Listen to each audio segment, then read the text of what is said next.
Welcome back to Fire Emblem Thracia 776. Last time we met the hero on the wind, who was amazing, and now it's time to move on into the fan translation killer. This chapter is the reason why it took so long to produce a decent fan translation for this game. Well, not the only reason, but this is a very big reason. Because of this right here. Nanna and Eyvel in the arena. The situation that's about to unfold has so much variant dialogue for nearly every possible way that this can go in gameplay. It has practically Western RPG levels of branching dialogue, and it was, for a long time, a complete nightmare to actually get all of them in order.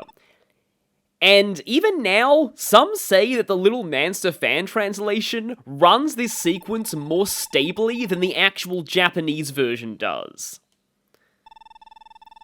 But anyway, on to the actual plot at hand.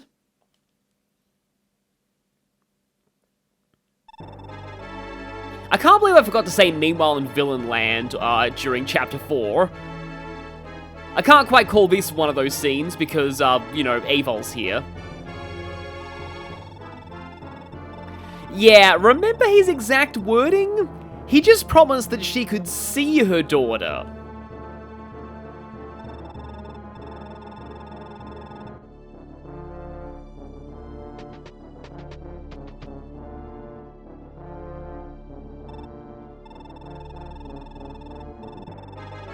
He just didn't specify the conditions. And there's a little more to this too. Okay, that's a pretty fun line. Yeah, I feel like as far as, game-wide villains go, Thracia has some of the weakest in the series, but the fan translation does make their dialogue a little fun at times.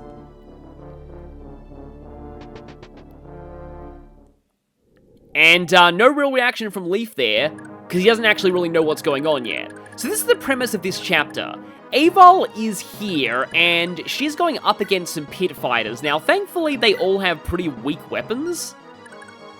This guy right here is a hero, technically mercenary in Japanese. The promoted version of both fighters and, macho. I was about to say sword fighters, but really just her.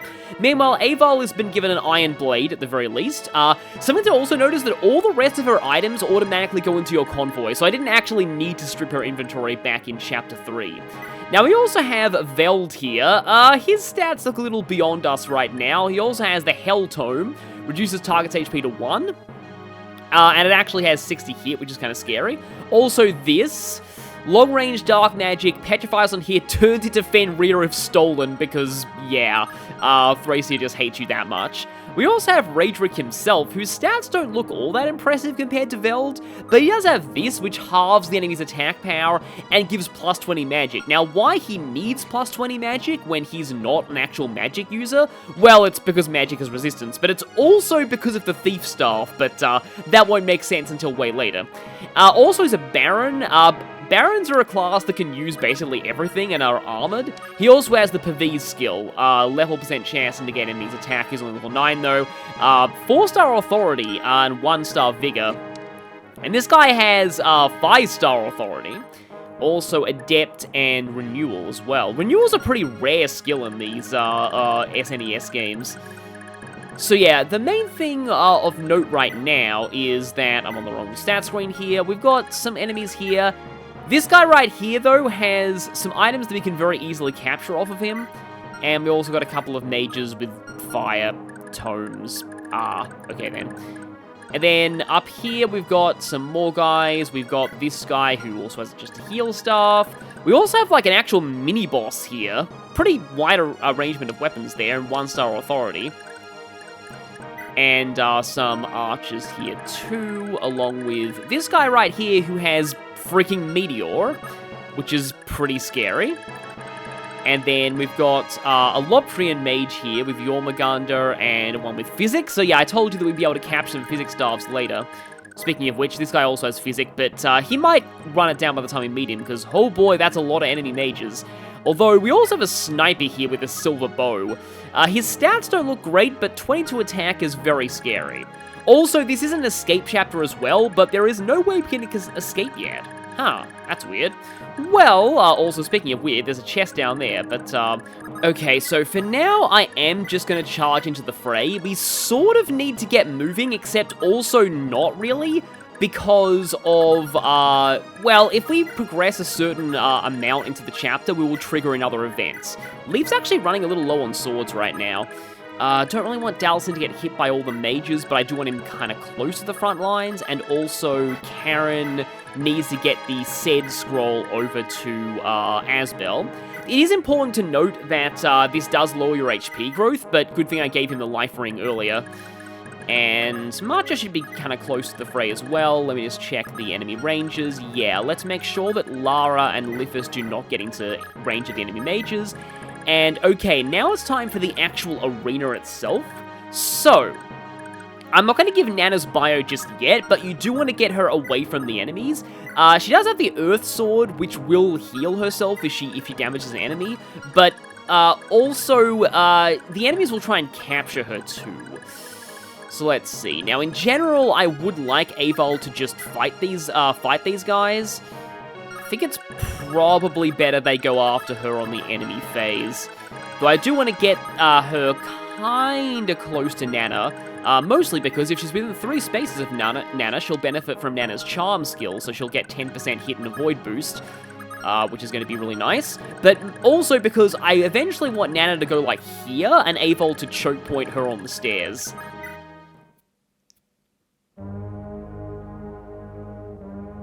And now we have the classic Loptrian theme from Fire Emblem 4, I think it was. And we're finally getting introduced to this guy by name, the other major antagonist of Thracia, who's kinda not that interesting, but yeah. It's like, Thracia's a game that is better than the sum of its parts.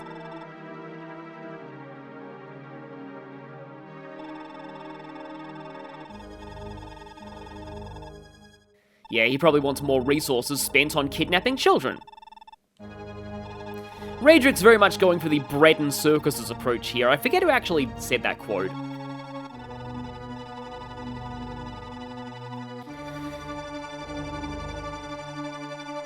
Well, yep, let's hope she indeed does live up to that name. That general only has a slim land, so he's not going to be doing a ton of damage.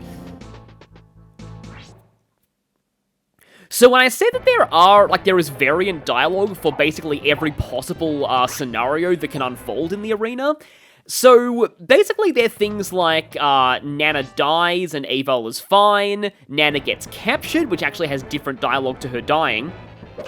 Both Eyvel and Nanna are defeated before Leaf gets to the arena.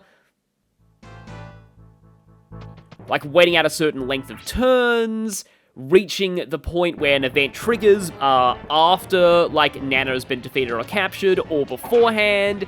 There's a lot of variant dialogue here, but I'm not going to go into all of it here, because for now it would be spoilers.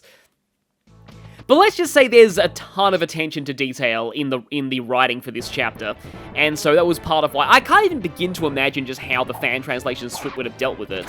Because yeah, like I said, basically, people think that this version runs this chapter better than the original, like, Japanese version did. Now, I do wonder if enemies are magnetized to Leaf like they are to Marth in Fire Emblem 1. Okay, these guys are actually moving forward now.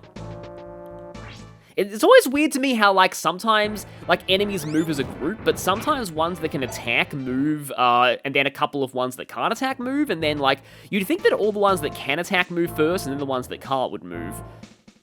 But yeah, by the time we're actually down the bottom part of the map with the sniper, there won't be that many mages around.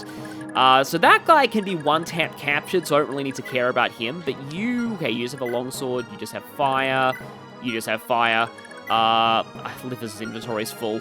I do need to give Lithus' chest key to Karen, for very bizarre reasons that I shall explain, well, I think I actually can explain them now. just don't have enough defense to... I mean, I could go for a crit from, like, the Fergus support, but no.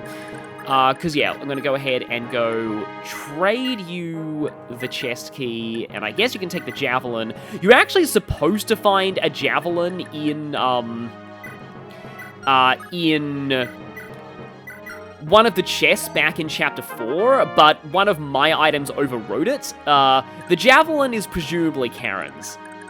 But yeah, so what's going to happen is she's going to go all the way up here, and then mount, because this is technically outdoors, and then fly all the way down there and get that chest. Now, that's going to take a long time and put her out of the action for a while, but sadly, I think it does need to be done. How about we... yeah, I don't actually quite have doubling threshold on you because of, I don't even have doubling threshold on this armor. Which reminds me a little bit of a... I've seen a video of somebody played this game where an enemy armor knight had, like a massive amount of magic in the arena. Okay, I guess that's Asbel's first level up. What do we got here? Oh, he got HP, despite the fact that I'm lowering the growth by 10%. Oh yeah, by the way, if you press select in the fan translation, you can see a character's growth rates, including modifiers from Crusader Scrolls. Some people might be surprised for me to say that I don't really care about this, that I actually don't like this. I'm totally fine with it being here as an option, but even in Fire Emblem fan games that actually have, like, an optional growth display, I had a feeling that might happen, I rarely find myself using it. In fact, I actually haven't played any fan games that have an optional growth display, but still, like, I don't really find myself using growth displays. I'm just so used to Fire Emblem not displaying growths in-game that it just feels weird to me to actually see them. So, again, it's totally okay for people who like that, but I personally, I'm not really going to be showing it that much. Okay, can't actually capture you. Yeah, you still have to have higher con. So, gimme you. But from here, however, I can still have Leaf take the guy's stuff. It's kind of more important I get that Pure Water and the door key, because, so Pure Water, just like most Fire Emblem games, it gives magic plus, well, normally it gives resistance plus 7, and it diminishes every turn, but in this game, well, magic is resistance, so, how fitting for the game where magic is everything. Maybe that's actually what that Reinhardt quote is referring to, but yeah. Oh, I could have taken that mage, oh well.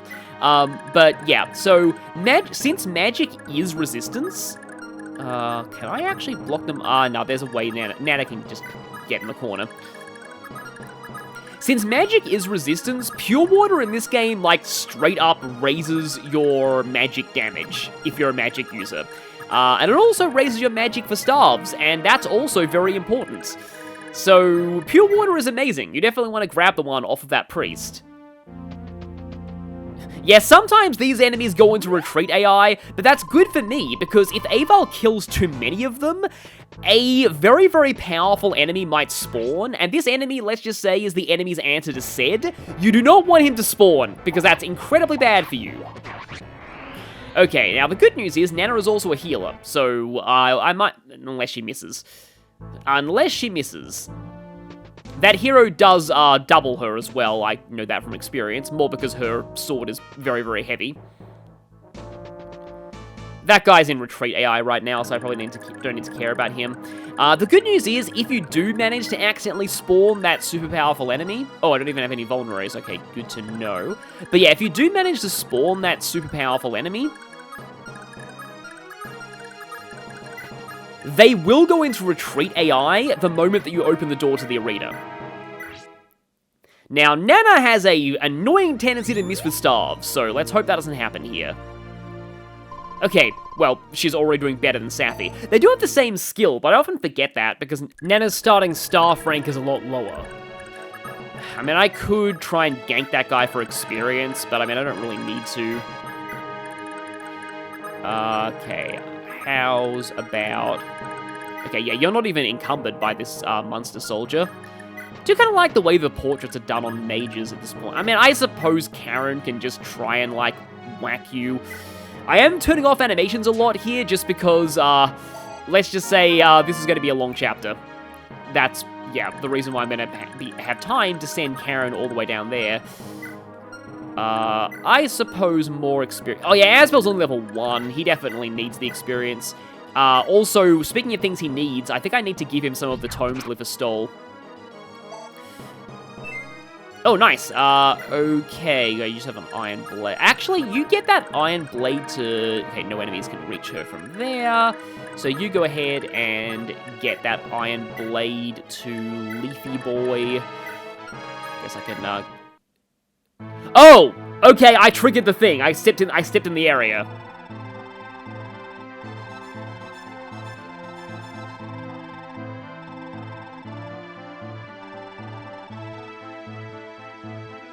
So remember when Raedric said he'd let her see her daughter? Again, another case of villain doesn't technically lie, but they left out a few things. Eyvel can see her daughter.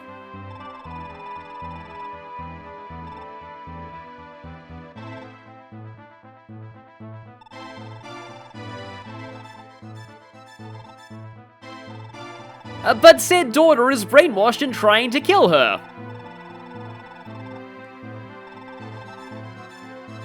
And now everybody who's played Heroes has context on that Fallen banner.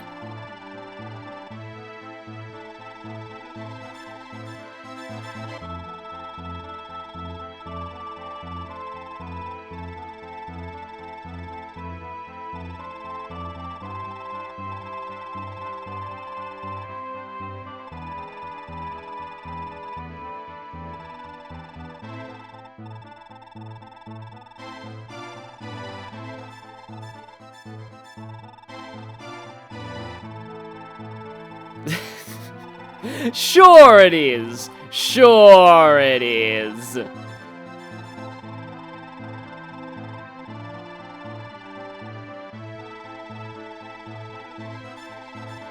He's not lying about this either.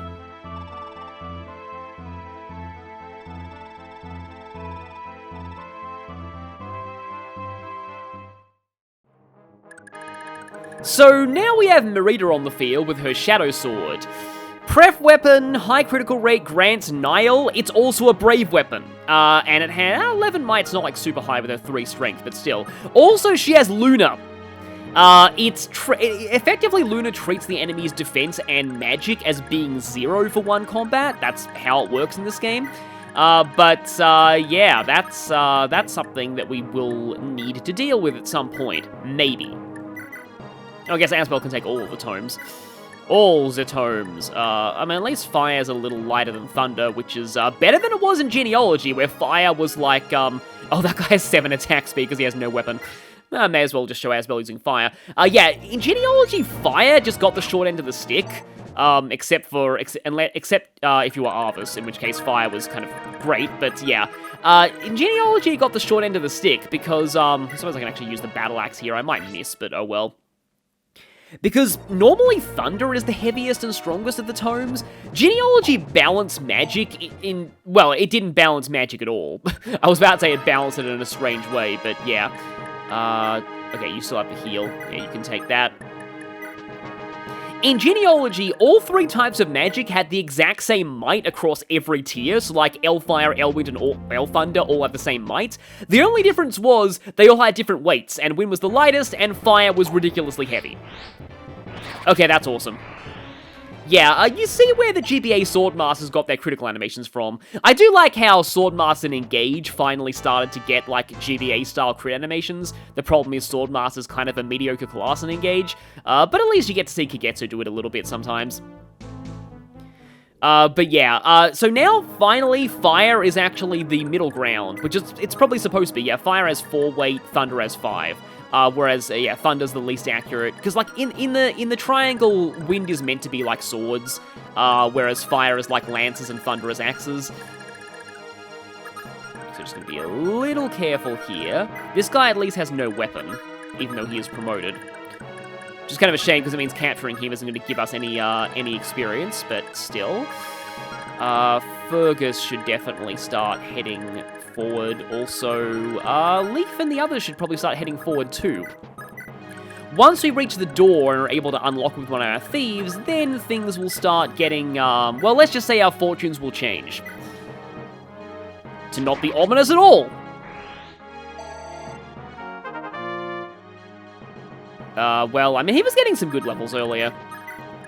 So yeah, remember when I said that there is like a ton of variant dialogue for what happens in the arena. This also applies to Marita, so Eyvel will not counterattack Maria. Shadow.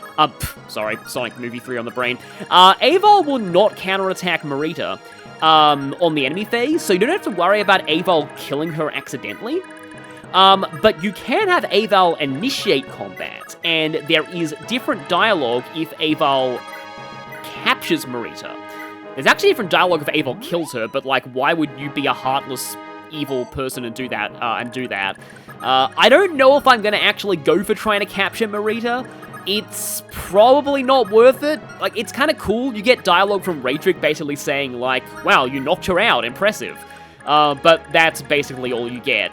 It is kind of interesting that, again, the game takes into account that possibility. Because, like, given the way this game has gone so far, you might think that capturing Marita here is what you need to do.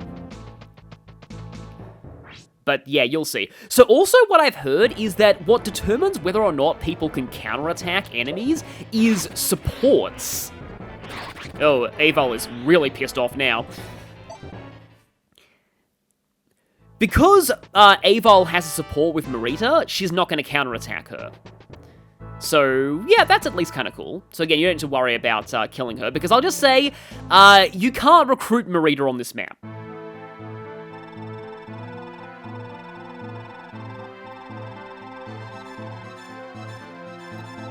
My lord, she doesn't have enough movement to reach her target yet. Please be patient.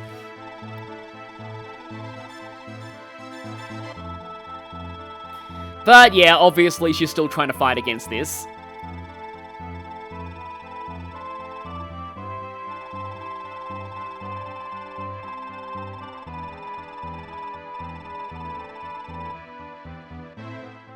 That's actually like a legitimately tragic sort of scene, though. I wonder if Thracia ever got remade. Like, I can imagine this getting a full cutscene. And that'd be pretty amazing, too. Like, see, this is just a thing with me. I'm a sucker for the being forced to fight a brainwashed loved one plotline. It's just something that I've always just thought was kind of cool. And, yeah, so, like, it's dramatic. I'm just wondering, I don't even know if putting Asbel there is a great idea, because they all have 86 hit on him, and he has, I don't think his avoid's really high enough for me to do that. And I don't think I want to use the light brand either, so sadly Fergus, I mean, Fergus is pretty weak to mages, but Fergus is kind of not doing, is kind of far away from the action right now. Also, a Swordmaster with a Killing Edge just spawned, and this is actually very scary because we're going to have to deal with this Swordmaster later. And yeah, again, very, very scary. I might have to try and Asbel crit him, hopefully. March's support's a little far back for my liking, but I guess if we go here, then maybe we're not going to be dealing with a whole ton of these guys. Again, we do have kind of plenty of time. We're not exactly on the clock here. We can probably afford to stall things a bit, but very soon I'm going to get the thieves on this door. If you have, so basically after Eyvel kills 4 people in the arena, that's when the really scary guy spawns, and if that happens, you do want to open the door as quickly as possible, because, yeah, like I said, that guy, the enemy's answer to Ced, if he shows up, he will go into retreat AI if the arena door is opened. He'll try and leave just by these, iron bars, so thankfully, you won't really need to deal with him. That wasn't him, was it? I think there's dialogue if he does spawn. But again, here, Eyvel should be not countering. She got doubled. Oh, I mean, of course she got doubled. It's a brave weapon. Oh boy, speaking of things that are scary to deal with, that's a Berserker. Berserkers are horrifying in Thracia because they have the Wrath skill innately. Speaking of horrifying, I do not want one of these other enemies to kill Matcha. But yeah, yeah. So on the player phase, they have guaranteed critical on their first attack. You want to fight them at long range, if possible. Pretty sure this Berserker does not have a ranged weapon. Okay, Leaf's Crusader Scroll is really putting in work here. Don't die, Matcha, please. Don't die, Matcha. How much is your attack power? Oh boy, they do. That is actually very good. If she had, like, double crit that guy, another enemy would have been able to attack. I think they do 10. Now, we do have a Legion of Mages that's almost upon us, and that's where Eyvel might shine. In fact, I almost wonder if I could... No, wait, the Pure Water's only one use, isn't it? It is. Do I save the Pure Water for later, or do I actually pop it and try and have Eyvel just... Because he only has 4 magic right now, and have Eyvel, like, Juggernaut the mages. So, I guess I can show this guy off. Yeah, that's also a Killer Axe, and also, holy crap, that guy's stats. It also has 120 hit, because Killer Axes have pretty high hit by this game's standards, and yep, that's Wrath. That is Wrath. Don't want to engage him on the player phase at all. Well, I mean, you got the Armor Slayer, so I guess you can slay this guy's armor, and everything else about him. Okay, yeah, good. If he had missed with that, it would have been a little worrying. The Battle Axes are pretty scary. Also, wow, that's a lot of experience. But, okay, you're a little injured. Eyvel probably can't double those guys unless they have literally 0. Nope, you got 5. And you have 4. And then we also have a bunch of mages. Okay, you guys can reach further than I thought. Although, maybe I do use the Light Brand once. Because with this... Or twice. And the second was a crit for good measure. Because with this, I can actually take you down. I can trade over the Pure Water to Eyvel. And then I can... So yeah, I've got 5 attack speed with the Gruff Caliber. I mean...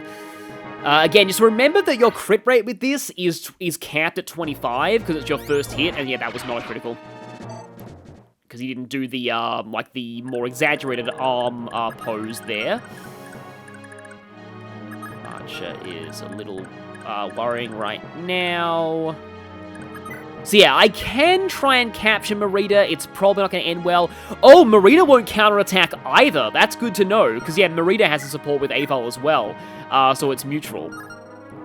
So that can be interesting. In fact, do I have any, like, long-range people here? I think I just moved my only long-range person. I mean, I could use Nanna, but yeah. I could... You know, I'm tempted to make a save state just to see if I can do this. Because, okay, then. It's probably not going to work so well. Okay, we actually did hit with that.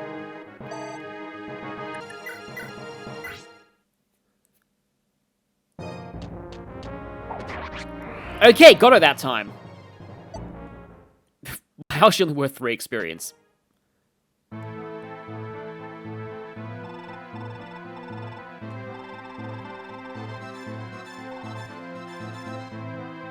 Yeah, like, narratively, this makes a lot of sense. I really like it.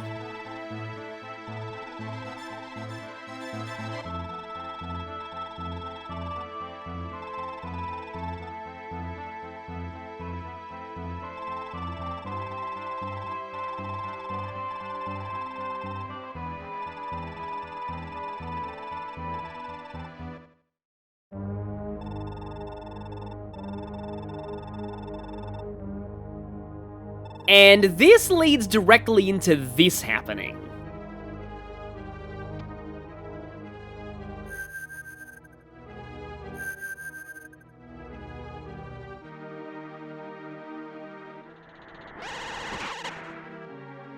Oh no, not the evil Triforce.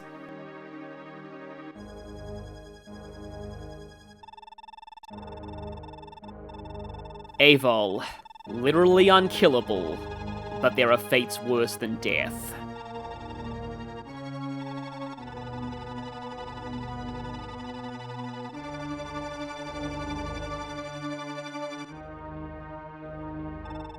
And that's the reason why...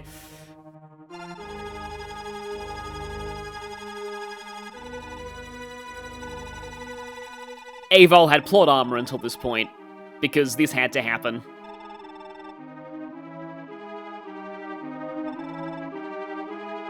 So again, there is different dialogue if that happens when Nanna is dead or captured. There is different dialogue if that happens when you open the arena door. There is different dialogue if Marita dies. There is different dialogue if you somehow open the door and Eyvel is not turned to stone yet. And also all her stats are 0 except luck and con. And, yeah. Now, I may still have to reset at this point because, Nanna might be in trouble here. I think that Swordmaster is still going to attack her. So this might end up being non-canon, but it's going to be canon in my heart. Speaking of which, yeah, these two are going to act as capture bait right now. Oh, nice, okay. So yeah, Leaf automatically moves up here. She might not be safe for very long, Leaf. Don't speak too soon. Yeah, so if Leaf opens the door before Eyvel is turned to stone, and if Nanna is dead, Eyvel gets a conversation about like, how she couldn't protect Nanna. There's just so much dialogue variance here. Also, I think if like Leaf's all the way down the bottom of the map, he actually runs like all the way up here if we open the door, which is kind of funny. Let's see how things go on this enemy phase. Yeah, he's trying to make a break for it. And at least you don't have Wrath going. However, your crit is still very high. Oh! Oh! Oh, right, you have ridiculous attack speed, yeah. Okay, so this time I'm gonna not make the capturing Marita canon because stuff happened. And this is how the dialogue plays out if Eyvel is not turned to stone when you open the door.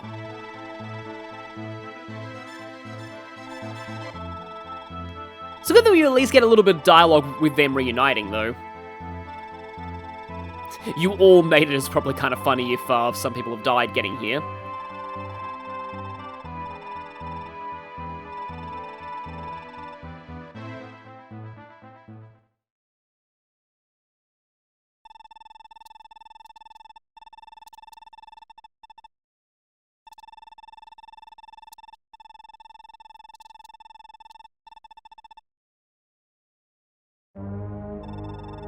And this plays out the exact same way that it does in the other scenario.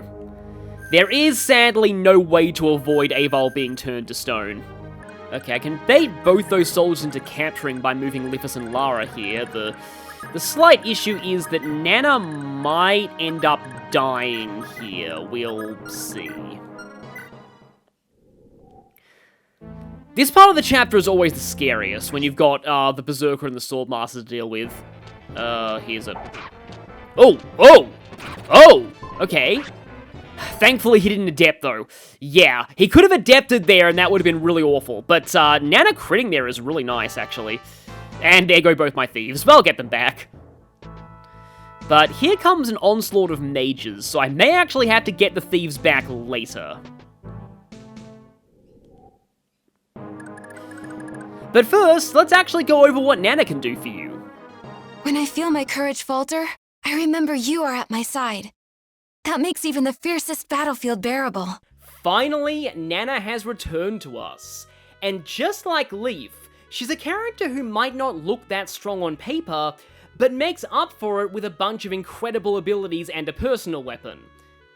They were truly made for each other. Now, you might be thinking Nanna is amazing because she uses staves, and weirdly, no. She only starts with an E rank, and she's fairly prone to missing early on. She'll get good at using them eventually, but her more immediate assets are having support with a lot of great characters, particularly Finn and Leaf, the Leaf one being neutral, which also stack with the Charm skill, which gives Hit and Avoid plus 10 to all allies within 3 spaces of her.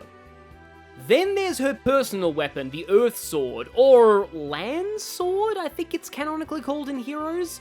Like Leaf, it's a 1 to 2 range light magic sword, but unlike Leaf, it casts Nosferatu, draining HP equal to damage dealt, even at 1 range when it's not using magic. A fun combo is to give Nanna the Wrath skill, which you'll get a manual for very soon. Then watch as, on enemy phase, Nanna takes a hit, then crits and gets all her health back, making her nearly invincible. As long as the sword lasts anyway, but there's always hammer uses. Statistically, Nanna doesn't start that great, with middling offensive stats and low-ish defensive ones. And her growths are pretty mediocre apart from luck, but she's a great candidate for Crusader Scrolls, due to her incredible support abilities, access to good staves later, and the Wrath Earth Sword combo. She promotes to Paladin, oddly enough, but female Paladins in Yggdrasil use swords and staves. Getting +3 magic is nice. Now remember when I said back in Eyvel's bio that you might want to save the Flame Sword for later? Well, once Nanna gets access to that, she can equip it for +10 magic, and make her staves even better. That'll ruin the Wrath tanking combo though. Overall, just like Leaf, Nanna is far more than meets the eye. And yeah, that Swordmaster has taken a beating. The problem is this Berserker has 15 attack speed. I basically want him to die as fast as humanly possible, but that's going to be a little bit tricky right now. Leaf can actually cycle around and maybe try and light brand the Swordmaster. Let's go for this. It may not work, but we'll see. Oh, actually, it's 99%. So, like, this is Nanna support and also Nanna, charm. Okay, that's one Pit Fighter down. And they're worth a lot of experience because they're promoted and we're, well, not. Okay, strength is good, but what actually is the threat here is Mr. Berserker face down there. He's 41 HP too. So if I try and not Battle Axe him, if I try and Brave Axe him, he doesn't have a lot of defense at least. That's his Achilles heel. Speaking of which, oh, I need to capture those guys, because if I don't capture them, I will lose the lockpicks and stuff. There is another lockpick, like, in this chapter, but I also don't want to be attacked by a bajillion mages while it's probably better that Fergus gets healed right now. It's actually kind of funny that Nanna's healing Fergus, but we won't actually find out the reasons why I find that funny until way later in the story. But, okay, yeah, so here is plan number one is, Asbel... Okay, hopefully Asbel crits here. I don't need to worry about anything else. If he doesn't, I need to use the Brave Axe. No, because it is capped at 25% on your first strike. Oh, yes, okay. Let's try that again. 1 in 4 chance. Come on, Asbel crit. Okay, well, he's at least low. Is Matcha a better shot at doing this? 14 on... No, that's not going to be a good shot at doing this. I believe I have... Oh, and that's out of Nanna. He only needs to hit one of those, though. I really should be giving Dalsin a scroll if I do this, but I don't think... Oh, This is really silly, but, technically this is optimal, because this will block criticals. So, yeah. I think I actually had to go for this. He's got 2 shots at it. He only is going to get wrecked if he misses both of these 58s. Probably should have left Nanna close. Actually, no, I couldn't have, because Nanna was blocking the way for Asbel. Okay, good. The Berserker is dead. That's fine. Also, you now have plus 30% speed growth, so this is going to be funny. Yep, there's speed. I got defense, too, which is only a 20% growth. And, yeah, so now it's time for Operation Let's Not Get Killed by Mages. Which is, potentially worrying, but, and again, I need to stop you quickly, but I can easily do that with Fergus. It's just a matter of, like, doing that when these mages aren't, like, ever. Although, if one of them drops Lara, then another enemy is going to lose their turn capturing Lara again. So, I do 16 times 2 in that situation. I can... And that'll drop my speed down to 5. The mages are not going to double me because they're Thracia mages. I really hope this works. Brave Sword. Come on, Fergus. First Brave Sword use of the playthrough. Let's go. Okay, there he goes. I had to go for that as a capture because otherwise I lose Lara's stuff, like I said before. Is he gonna be... Oh, no. Finally, no con gain. And there we go. In fact, I actually think Brighton should be able to take you off his hands. So now I can get back the door key, the lockpick, and I'll just keep with some lances, I suppose. I probably can't release you just yet, though. Oh, I'll lose the long lance if I do. Although, I can just... No, you're still full. I don't think Brighton gets doubled by the mages, and he only gets hit by 2 of them, and his magic was like 0 anyway. And again, one of them is gonna capture Lara anyway. Okay, you have a vulnerary now, so... Oh, Nanna only has 2 HP, which means I need to, like, block that mage off somehow from getting to Nanna. And I think the way that I do that is by having Lara go here. Yeah, you can't reach Nanna anymore as long as Karen stays there. I would like to get that vulnerary, though. Oh, and at the same time, I can get back the long lance.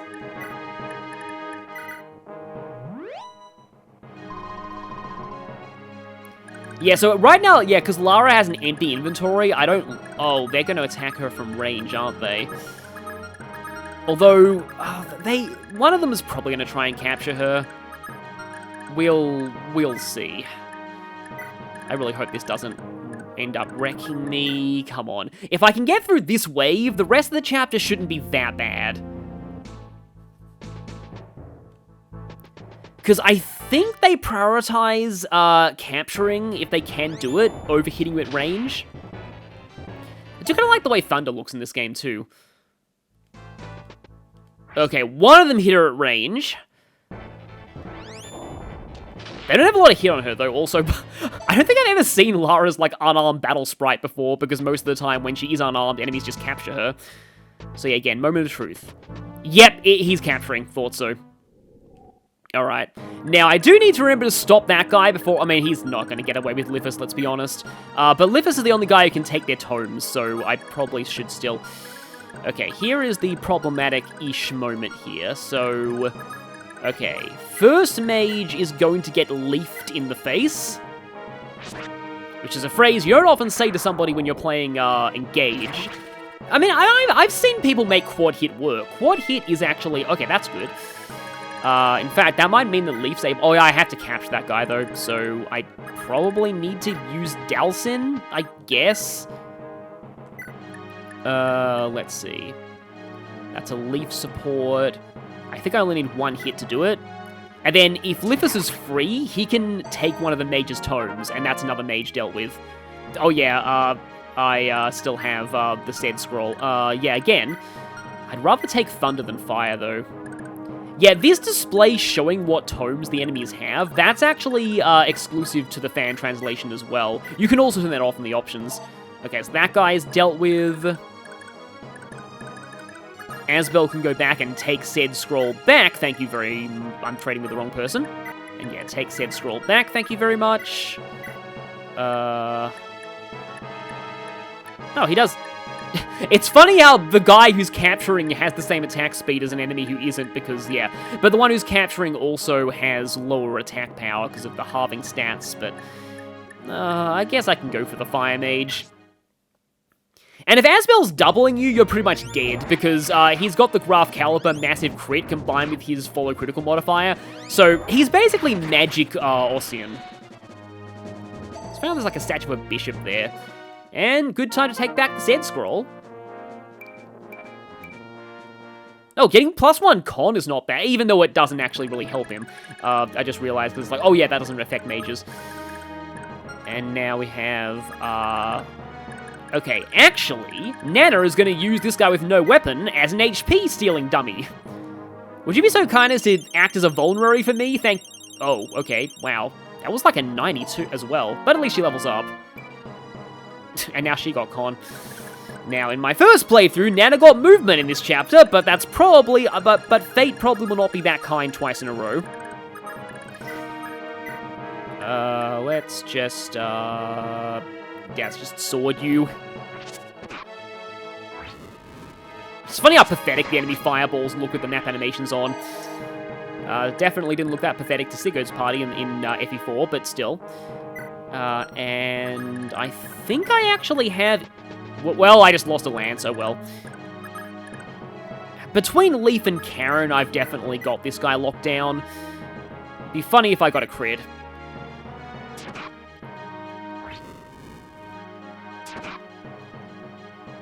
Because there's you, who is, I mean... Yeah, I probably need to have Leaf finish you off. I guess I can use the Iron Blade, though, this time. And that is the Mage Squad mostly dispatched. I've got plenty of time to... Oh, you only have a heal staff. I'm not even sure if I want to capture you. You do have, like, 6 attack. Yeah, it's just like enemy bishops in, like, in Tearing Saga. Only having a staff equipped gives you weirdly high attack speed because you don't have to worry about weight. So yeah, here's Lara back, and she can't steal the staff, yeah, sadly. And you're all archers, so capture baiting with Lara here is a really, really bad idea. So okay, step 2 is luring those archers. We've got that one mage coming at us, but still. That one there is in retreat AI. Oh yeah, no, they can't actually capture bait on Lara because, like, they can't melee with their bows, so don't put Lara there. And also, probably don't put Liffus there either. Like, I'm not exactly on the clock here. Okay, so these guys have oh yeah, they have longbows, which are kind of strong. Oh yeah, would you this time be so kind as to be a vulnerary for Nanna? She would really appreciate it. Thank you. It precludes her from healing, but still, she appreciates it. Well, I mean, your attack speed sucks even without a tome. And goodbye. That's a lot of experience, because Karen's ridiculously underleveled. Fergus, I do kind of want that Thunder Tome, but I don't want Asbel to be left behind. And Brighton's... No, Brighton's not quite full yet.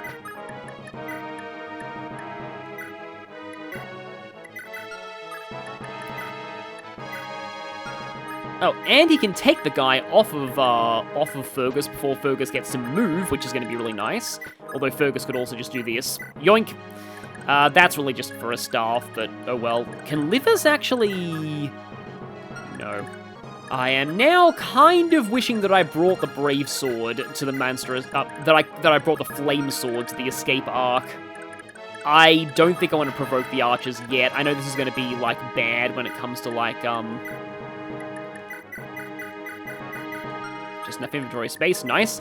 When it comes to, like, turn count, but I would rather stay safe.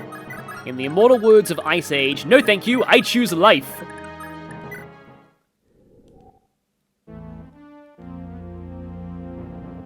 Okay, we do have a mage coming. Because when I lure these archers, I'm probably going to lure this guy as well. So, how you guys do against Asbel? You do a lot of damage to him, and your hit rates are still quite high, even with Leaf and... Okay, I will get an additional plus 20, though, from Leaf and Nanna supporting. So they're down to 39, which is still actually kind of bad for me. I just kind of like one of them to die on the enemy phase. Yeah, I think I'll keep Nanna here, top Leaf back up to full, just in case. Nanna is missing surprisingly infrequently for how the chapter tends to go for me. Oh yes, and Fergus and... Well, okay, I think I just lost the staff there, but I'm mostly concerned with, again, living. And Dalson has a vulnerary now. I know it feels like a bit of a waste to do this, but he might need full health soon. Okay, if I get past this segment, then the chapter should be fine. I say that, but there's also Meteor. Yeah, granted, Meteor's also kind of a danger point for this chapter as well. It's not that accurate, but it is very scary if it does hit you. And that's why I fully healed Leaf. Okay, we've got 2 of them incoming. Again, we got the Nanna support and Charm in play, so he's got plus 20 avoid there. And only 2 of them moved in. Okay, I guess the others weren't in range, so they only move when they're in range. That actually makes things a lot easier, because just gotta make sure Lara doesn't go in range of too many archers, but Lara could just go here and take the vulnerary, and now I don't even need to worry about capturing you. And I think Lithus is actually, if I kill that guy, Lithus can't run in and take a tome, because if he does, then he's gonna get mobbed by archers. Oh right, he lost his lockpicks, so I can't actually. Who has the lockpicks by? Oh, you do. Well, I guess you can give them back. I'm not going to give anything else back in case he gets captured again, though. Now, Fergus is admittedly a little fragile defensively.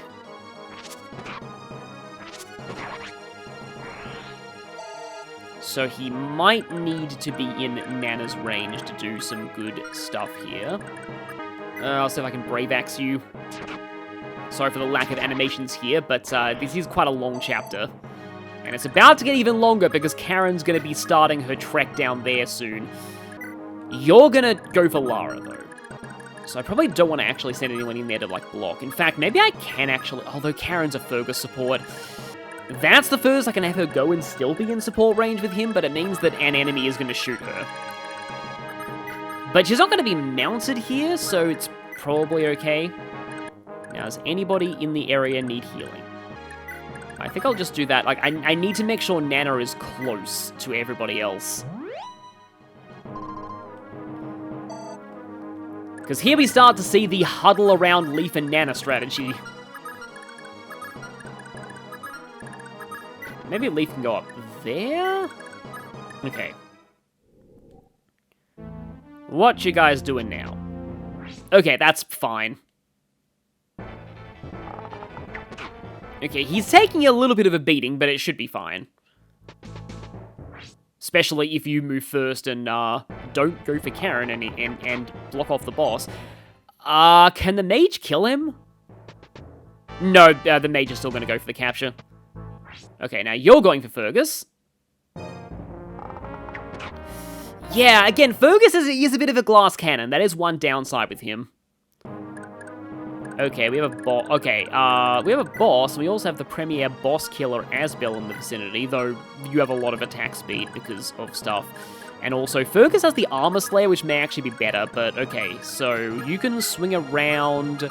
Don't think I want to capture you. I think I just want to Brave Axe your face off. I often talk about inflicting a lot of abuse on enemies' faces in playthroughs, but I don't know, the word faces just has always been funny to me. So, if I go for the Armor Slayer, I only get 1 attack in. However, I only do 26 damage. It's probably better that I capture that guy rather than going for and then that is, okay. If I do that, I probably have to kill that archer somehow, and I don't know how I can do this. It's a little bit of a sliding puzzle. Also, I probably should heal Leaf with Nanna right now, although it might miss. We'll see. No? Okay, good. Actually, hang on. Wait.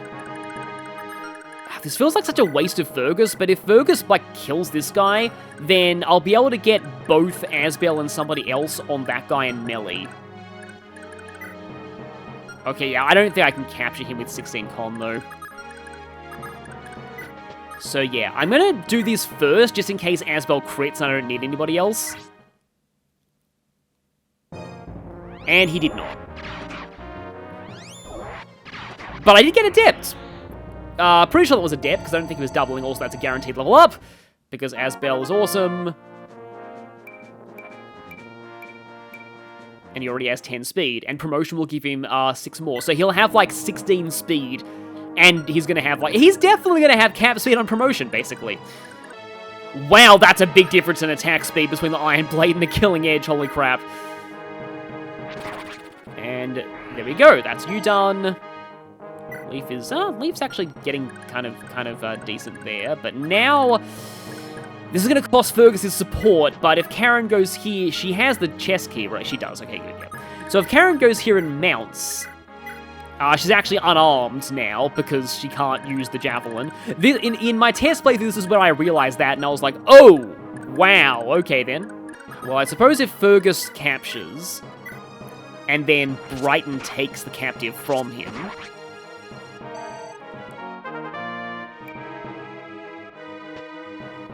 and yeah, then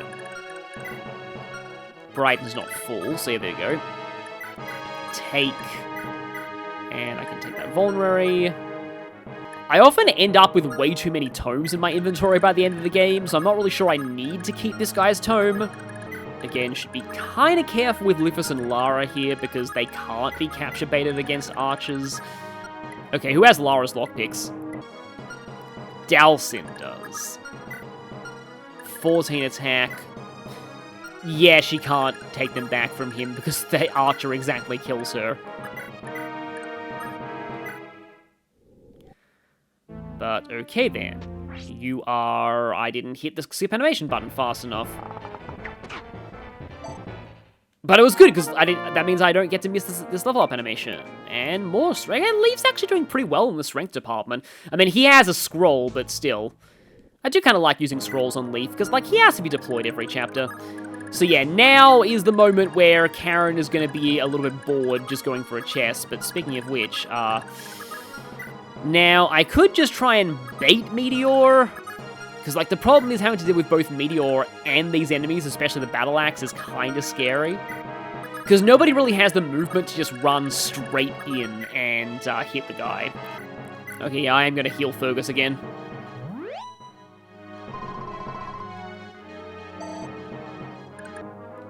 .14 attack.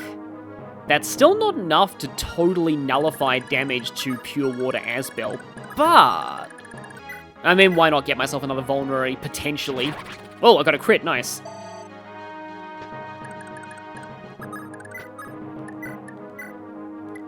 So take that, take that. Okay, I don't really know what I'm going to do with that, but oh well. I guess I can give Lara some extra stuff so that I can take your fire and then release you. And okay then. Again, probably playing this a bit too slow, but however, I believe fire is still weapon triangle on wind. I mean, I could equip thunder, but like I still have a bit better avoid with that. Okay. Pure Water Asbel strats, let's go.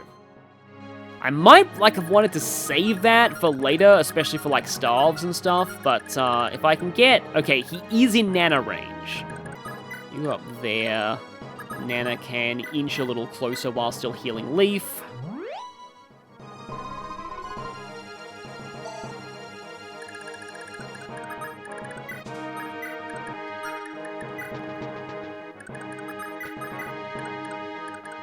I think everyone else is just going to be, like, moral support for the Asbel lure here. Whether it will work or not, we'll see.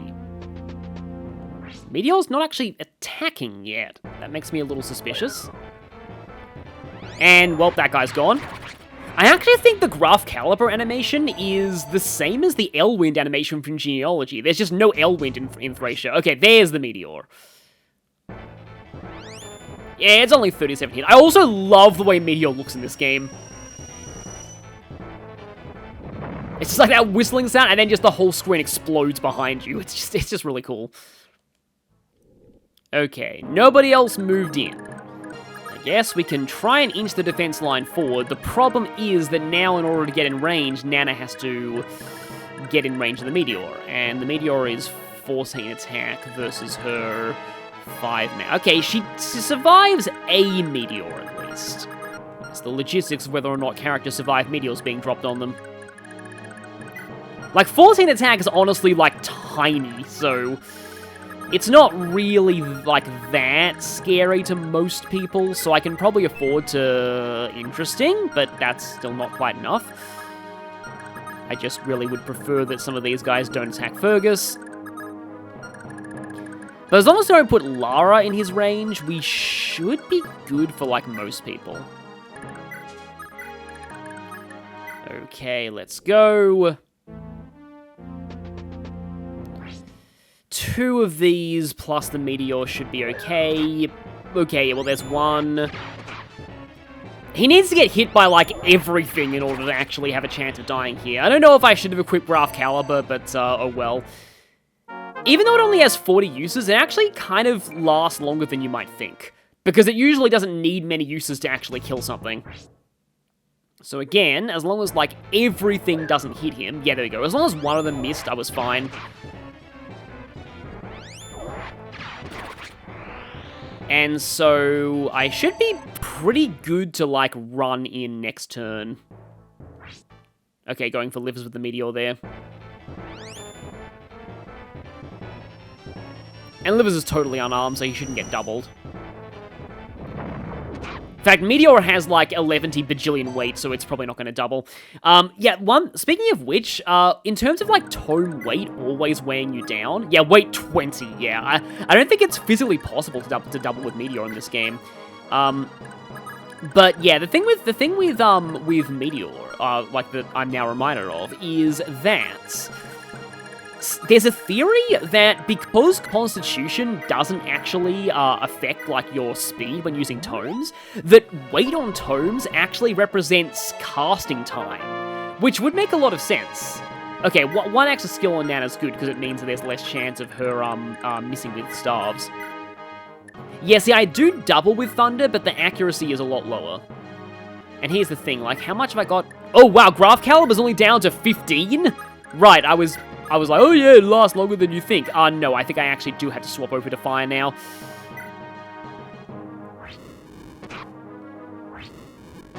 But he has enough speed to start doubling, like, when he needs to with basic Fire, and... Okay, yeah. Well, I guess that's the other soldier gone. And yeah, there's not much enemies left here, so as long as Lithus doesn't just go into... go into range of Meteor again... I can show something funny about the enemies that have Meteor and no other tomes. Magic and speed, again, basically all he ever needs. I do like how it's showing his pure water boosted magic, though. So yeah, again, everybody is fine to go here except for Lara and Lithus right now. If Dagdar was here, then a cost could get kind of funny, but with Meteor, you do have to watch out for that. But Dagdar is, unfortunately for us, not here. And speaking of unfortunately for us, Lithus has to not go there, because we still have to deal with 1 more Meteor.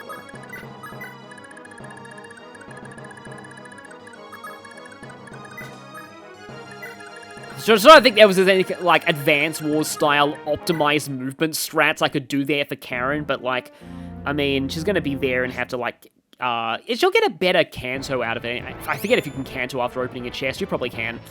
And here comes the other Meteor. I also love just how your characters just sidestep a Meteor. It's like that orc in the Lord of the Rings films who just casually sidesteps the trebuchet shot. But okay, yeah. So because Meteor can't attack in melee range, you can just insta-capture these guys. So now we can take Meteor for ourselves. You are, like everyone here, except Leaf. I guess Leaf can take the Meteor. Let's just go ahead and grab that. Meteor is A rank. So, Asbel is probably never going to hit that rank. So, Meteor's most likely going to be for selling or as a trophy. I forget if we even get a mage later who has an A rank in tomes, fire tomes, but yeah. So now, we've basically only got the sniper and optionally those lock tier mages to deal with. We also have to deal with Karen having to make her way all the way back, but that is the magic ring. That's what we got that for. Thank you to Fire Emblem World of Dragons, the website, for suggesting that strategy for actually having Karen mount there. It reminds me a bit of, oh yeah, by the way, in the Magic Triangle, Dark beats everything. That guy also has a physics staff, so you might not want to kill him at range. But yeah, like it reminds me a bit of Tearing Saga, how like sometimes in maps that you'd think are designated as indoor maps, you'd think that you can't actually mount, but on any terrain that counts as non-indoors, you can still mount, and would have made Tearing Saga way easier if I'd known that, because the annoying swamp map, it turns out that you can actually mount in the swamp tiles, and that makes things way easier. Yeah, I remember this part. This part's really annoying because this sniper has overlapping range with one of the mages, so you can't lure one without luring the other. And he has 9 attack speed and 24 attack, so he is potentially scary. 9 just barely doubles Dalsin. And yeah, he's got a lot of attack. I kind of feel like my best option is like Fergus, maybe. Actually, Lara can take quite a few things off your hands. Okay, Leaf can get down here. You are gonna... It's kind of sad that Brighton's become Marty now, but that's sort of his lot in life at this point. Okay, don't celebrate just yet, music. We're not totally done. We still have that sniper to deal with. As much as I hate to say this, please heal Liffus.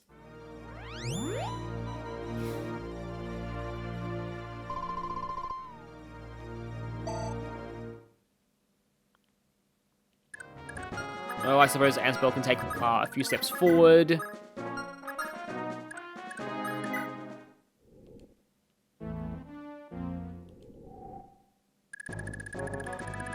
And now Karen keeps flying. I can lure the Thunder Mage without, although Thunder beats fire, so I should probably use my own Thunder, without luring the Sniper just yet. At least, I think we're still operating on FE4 Weapon Triangle logic, where Light and Dark both beat everything, but Light beats... No, actually, I don't think Light beats Dark in Genealogy. I think they're neutral on each other in this one.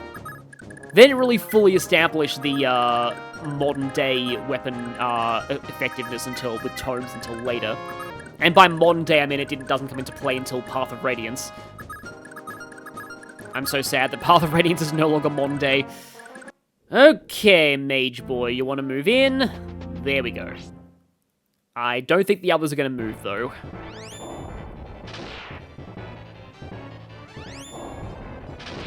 And you still get 1 rounded even though you're a mage, and also Asbel's follow-up critical modifier. I think most of that crit is coming from Leaf, but still. He's still leveling up ridiculously fast because of his low starting level. Like, you'd think that would be a downside because, like, it makes it so that he's further away from promotion, but, like, actually the low starting level is pretty, is actually pretty much a boon for him. So, yeah, that little corner is away from the other stuff, so... And not enough attack speed to get doubled, and you have a scroll so you can't get crit. This is probably my best bet. I should probably equip that for the better speed, at least. And let's get Dalsin in closer. I'm still working out what to do about those Locrians. Because I would kind of like that physics staff. I failed to get that one before. This means the sniper's probably not going to move in. Good dodge there. And he's not moving, okay. Now, I would very much like a Vigor Star right now. Oh yeah, you may notice that there's a fatigue number there, and it's red for Fergus. That will become relevant decently later, because for now, fatigue doesn't actually do anything.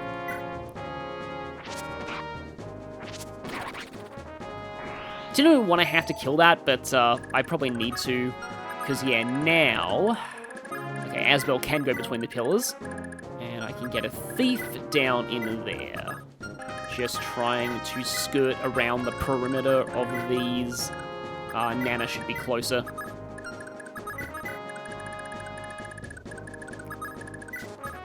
And now she needs to dismount, unfortunately, but okay. Mr. Sniper, come over here, please. I should mention that the bow-using class that we have is actually called Bow Fighter, not Archer, like, officially. Your con is 10.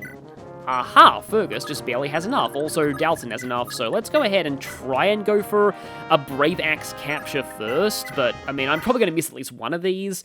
But it's worth a shot, and then Fergus might be able to finish the job. So nope and nope. Okay. That's kind of to be expected. Yeah, if that doesn't work, I'm going to have to... That actually doesn't do enough damage. It's money, but I'm so close, and realistically, I'm sorry, but nobody's going to be using that silver bow. So I think I might as well just go for the kill. I'm glad that I did that, because yeah, now I can... So here, I think one use of Graph Caliber for the increased hit rate is probably well spent. Okay. We're still not done, because I need to work out what to do about those Loprian mages. And again, nice level up there. Asbel is coming along very nicely, and now... Okay, yeah, so... Well, I can explain about, yeah. So, Jormungandr. Poison the target on hit if used by enemy mages. Yeah, if we were somehow to have a dark magic user of our own, we would not inflict poison by using that. Now, the thing about poison is that poison in Thracia, or rather, status ailments in Thracia, they last forever unless they're cured by a restore staff, or until the end of the chapter. So that's a thing, yeah. Oh yeah, Dalson still has her lockpicks. Need to remember that. I probably want to get in there with, like, the brave swords. Like, you can capture those guys if we, you know, were, hypothetically, to recruit a Loprian mage of our own one day. We'd be able to use them, or we could just sell them. But we would not be able to actually use them to poison people, because I guess we respect the Fire Emblem Geneva Convention or something, I don't know. I suppose, like, maybe that actually does make sense. Like the reason why your army's dark magic doesn't poison is because you actually will it not to. 23 turns is somehow better than I thought it would be. But I still need to wait for Karen to come back. So, okay then. I could also attempt to, like, capture bait with, like, Lara, but I think I want to 21 attack, 26 attack, and Lithus has 1 magic. Yeah, Lithus is going to get, like, one-shotted, so I maybe need to be a little careful here. Somebody might have to rescue. Let's go ahead and pull the door there, and now... Brave Sword on you is... Yeah, I want to get rid of you at least. So yeah, first time fighting actual Loprian mages. They're worth quite a lot of experience. I think they are technically counted as promoted classes. Because Dark Mage is, yeah, and then Dark Bishop is the promotion to Dark Mage, which is kind of technically a 3rd tier promotion. The only one in this game. Do I trust you to capture Lara? Oh boy. Oh, hang on a minute. No, Physica's too heavy for Lithus to steal. That would have been really cool if you could steal it. Because then I could just whack you with Leaf. 0 attack speed. I think I am just going to put Leaf there. I know he probably would have captured Lara. I just want to be absolutely sure. I will maybe need the Brave Axe on hand to try and capture, so also Nanna should probably be in the area. Oh, okay, Bryden can actually work on getting you, because you also have a physics staff. March is going to stick around in case I need her, as is Asbel, and we're done. Okay, Mr. Dark Bishop, please don't... Okay, yeah, thought he would do that. So here is Jormungandr, which was called, like, Yotsmagandor in earlier fan translations, and this is actually an example of why I think, like, so some people out there are, like, Japanese script purists, and, like, I get that in some regards, but one thing that I do want to say about that is just be careful that you don't assume that just because it was the original, like, script doesn't mean that it's utterly flawless. Because I am almost positive that the small tsu in Yotsmagandor was a typo. Because it was clearly supposed to be Jormungandr. Or Jormungandr. And, oh, that could actually be problematic. because poison damage can kill you in this game. So if he hits Fergus, he drops him down to pretty low and then also poisons him, and the poison might actually finish him off, so right there. Although actually, if I put Nanna there, now the charm range is all across this inner part here. Well, firstly, let's just deal with this. Give me your physics staff, and now... Okay, I actually maybe want Leaf to, like, go away if I do that, because Eyvel has to not crit, and that only does 1 damage. That only does 2 damage. But Graph Caliber will probably destroy you, so I can't do that. It's been a long chapter, and I really, really want a physics staff, so I'm gonna try this. If it doesn't work, I'm gonna say... Okay. Please miss. Oh, that's actually terrible. Okay, so I suppose how's this for being fair? I did a save state, he got hit and poisoned, so I'm just gonna decide that my punishment for that is I just don't get the,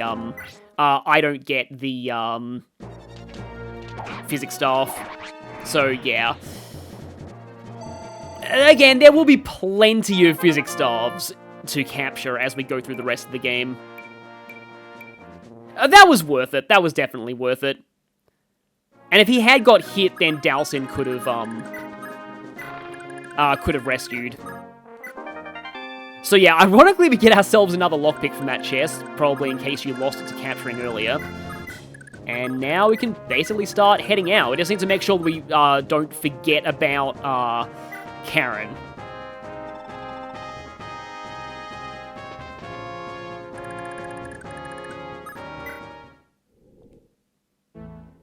So yeah, that is chapter over, and I do really like this one narratively. I was going to talk about how, like, Veld and Raedric are, like, not the most interesting villains, but I have plenty of time to discuss this later. Something needs to go to the convoy. I guess my other... no, my torch. But I definitely want your physic. And, oh hey, Dalsin can actually reach the escape point. So now you get out too. Don't you dare leave me behind again, Leaf. Yep, he's going to be saying that a lot. Eyvel, abandonment issues much, and then...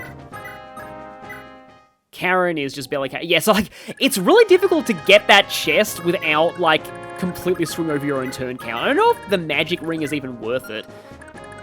Oh, I think I know who's going to get the skill ring. It should probably be Safi, but I'm going to give it to Nanna just because. Okay, now she has enough skill that she will never ever miss with staves again. So that may have been a good investment. Liffus is out.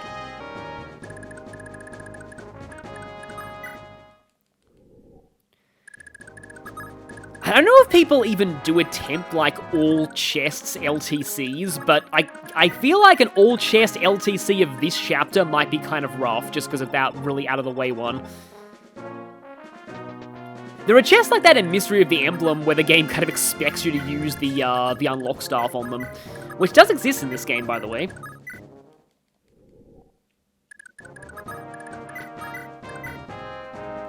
I mean, since this map's gonna take longer, that's the wrong sprite. Okay. Those were meant to go to Nanna, but yeah.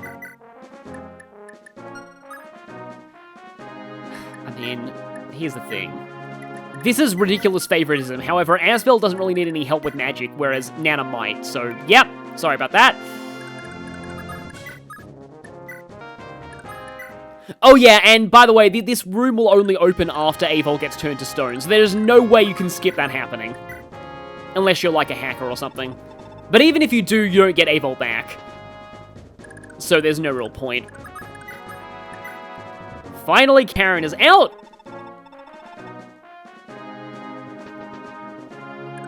And I believe Nanna has a different escape quote just for this chapter. Yeah, there we go. I wish they did that more often in Fire Emblem, giving characters unique escape quotes for specific chapters, but I have all 3 chests, no one left, and yeah, there's only one person we're leaving behind.